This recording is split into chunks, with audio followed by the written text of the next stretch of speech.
Assalamualaikum warahmatullahi wabarakatuh. Kami dari kelompok 5 akan menjelaskan materi tentang mineral yang meliputi besi, iodium, zinc, dan klor. Untuk anggotanya bisa dilihat sebagai berikut. Pembahasan yang pertama yaitu besi.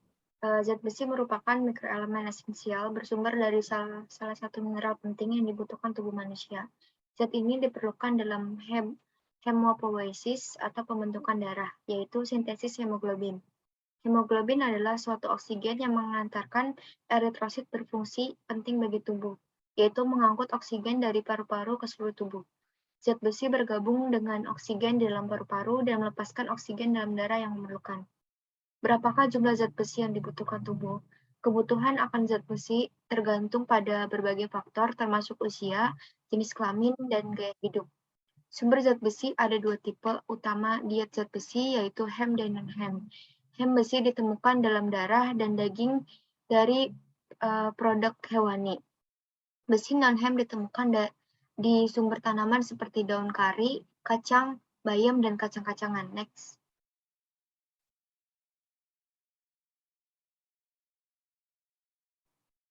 Selanjutnya itu peran zat besi di tubuh. Yang pertama yaitu sebagai transfer oksigen. Zat besi adalah komponen penting dari ratusan protein dan enzim yang sangat diperlukan tubuh. Sekitar 65-80% zat besi ada di dalam darah dalam bentuk hemoglobin. Hemoglobin menyumbang sekitar 70% zat besi di tubuh. Protein yang terkait adalah mioglobin.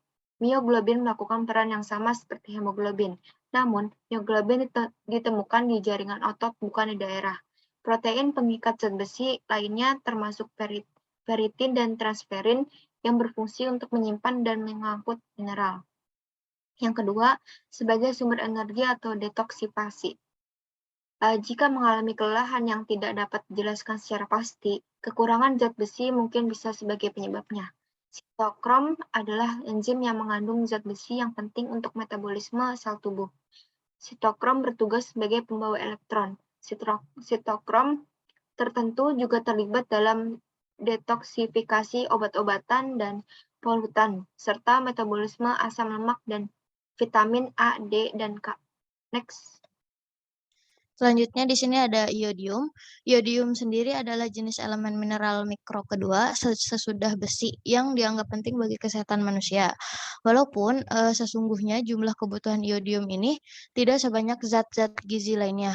Joko Meljanto tahun 1993 mengatakan bahwa manusia itu tidak dapat membuat unsur atau elemen iodium dalam tubuhnya seperti membuat protein atau gula, tetapi harus mendapatkannya dari luar tubuh atau secara alamiah melalui serapan iodium yang terkandung dalam makanan serta minuman.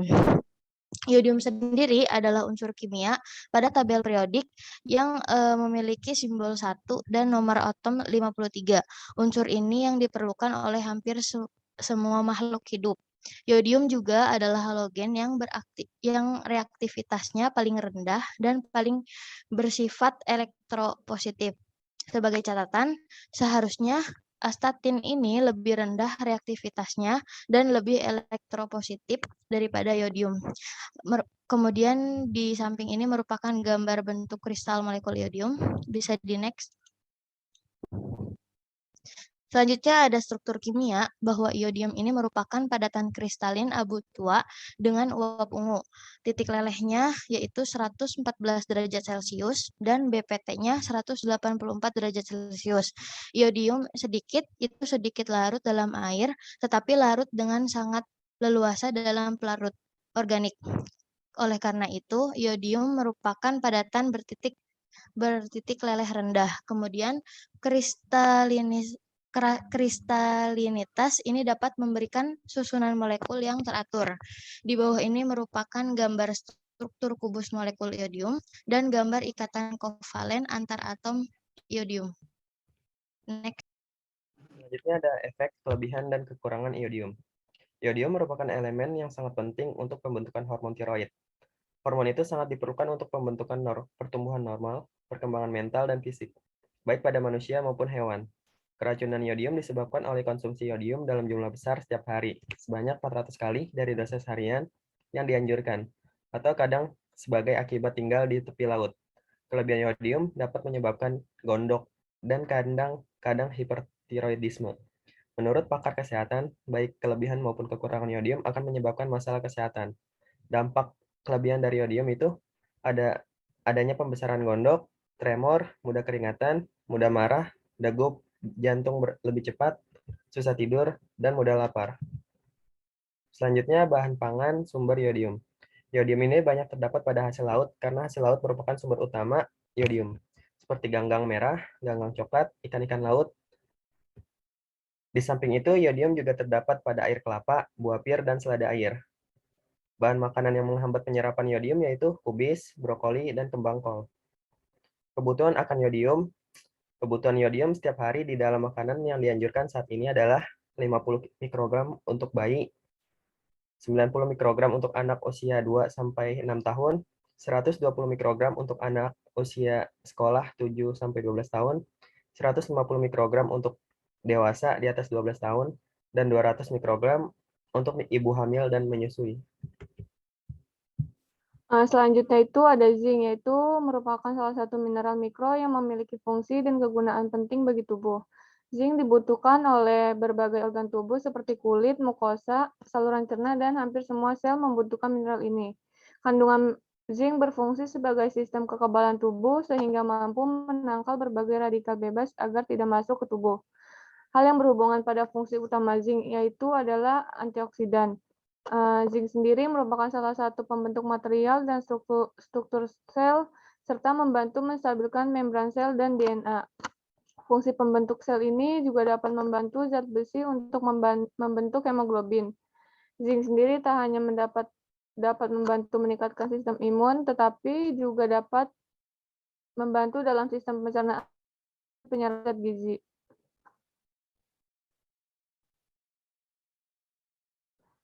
Selanjutnya itu ada kebutuhan manusia terhadap zinc. Mineral zinc merupakan salah satu nutrien penting yang diperlukan oleh tubuh dalam menjaga dan memelihara kesehatan. Zinc dibutuhkan dalam jumlah sedikit, akan tetapi mutlak harus ada di dalam pakan. Kekurangan zinc dapat menyebabkan tubuh mudah terserang infeksi. Pemberian suplementasi zinc membantu meningkatkan aktivitas sistem imun dan menjaga tubuh dari serangan infeksi. Zinc juga berperan dalam pembentukan dan aktivasi limfosit T. Terus ada metabolisme zinc. Penyerapan zinc terjadi di duodenum, ileum, dan duodenum dan hanya sedikit terjadi di kolon ataupun lambung. Absorpsi terbesarnya terjadi di ileum.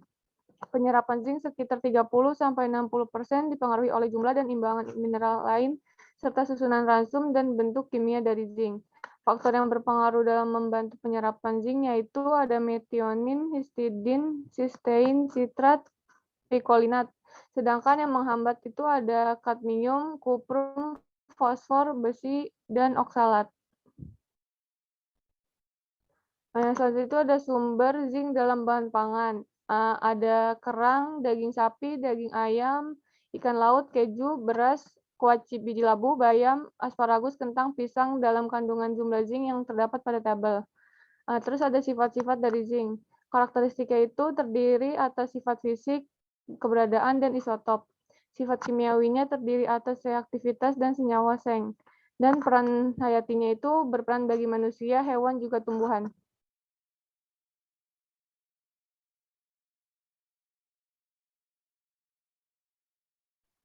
Selanjutnya itu ada fluor. Fluor merupakan unsur yang penting dalam pembentukan gigi dan tulang. Fluor adalah mineral yang secara alamiah terdapat di semua sumber air termasuk laut. Sebagian zat yang bersifat sangat elektromagnetik, fluorida tidak pernah terdapat dalam keadaan bebas di alam, tetapi hanya ada dalam bentuk kombinasi dengan elemen lain sebagai garam-garam fluorida seperti kalsium fluorida, fluorida apatite, sodium monofluorida fosfat, prolit, dan lain-lainnya. Untuk kebutuhan fluorida dalam tubuh manusia, fluorida adalah mineral yang secara alamiah ditemukan dalam air, batuan, tumbuhan, dan tanah. Fluor bisa ditemukan pada tulang dan gigi dalam bentuk kalsium fluorida. Mineral ini mengandung pembentukan tulang baru serta memperkuat enamel gigi atau lapisan keras terluar gigi yang melindungi jaringan di bawahnya. Fluorida sendiri termasuk mineral yang dibutuhkan dalam jumlah kecil. Mengacu pada Kementerian Kesehatan RI, kebutuhan fluor rata-rata untuk laki-laki dewasa itu sekitar 4 mg per hari, sementara untuk perempuannya membutuhkan 3 mg fluor per hari. Sebagian besar sumber fluor berasal dari air yang ditambahkan dengan mineral ini. Selanjutnya ada metabolisme fluor. Sebagian besar fluorida di dalam tubuh manusia diabsorpsi melalui traktus gastrointestinal secara difusi pasif. Setelah fluorida masuk ke dalam tubuh, fluorida ini akan dengan cepat diserap oleh mukosa dan hanya dalam beberapa menit terjadi peningkatan konsentrasi fluorida di dalam plasma. Fluorida setelah masuk ke dalam plasma secara cepat didistribusikan ke dalam cairan ekstraseluler maupun intraseluler di dalam tubuh, baik ke jaringan lunak seperti jantung, paru-paru, ginjal, jaringan adiposa, hepar, dan lain-lain sebagainya. Namun, fluorida tersimpan paling banyak pada organ yang mengalami klasifikasi seperti tulang dan gigi. Selanjutnya, ada sumber-sumber fluor. Sumber-sumber fluor antara lain yaitu, pertama, fluor dapat diraih di litosfer, lalu fluor dapat juga berada dalam air, fluor juga berada dalam udara dan polusi, fluor juga dapat diambil dari kandungan makanan dan minuman, lalu yang terakhir, fluor dapat diambil dari garam.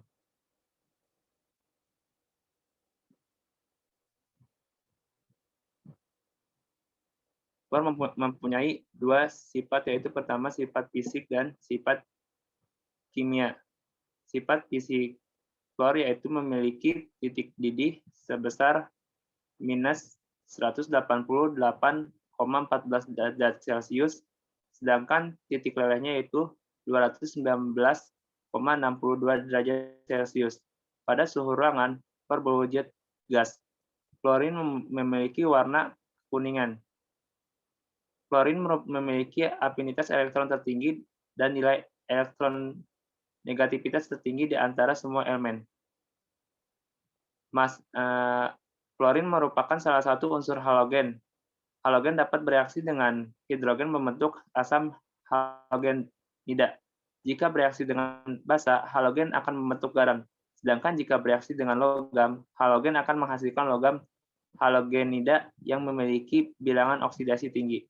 Unsur-unsur halogen juga dapat larut dalam air, membentuk asam halogenida dan asam hipohalit. Larutan halogen disebut juga sebagai halogenida dan bersifat oksidator. Sekian materi yang dapat kelompok kami sampaikan. Kurang lebihnya mohon maaf. Wassalamualaikum warahmatullahi wabarakatuh. Terima kasih.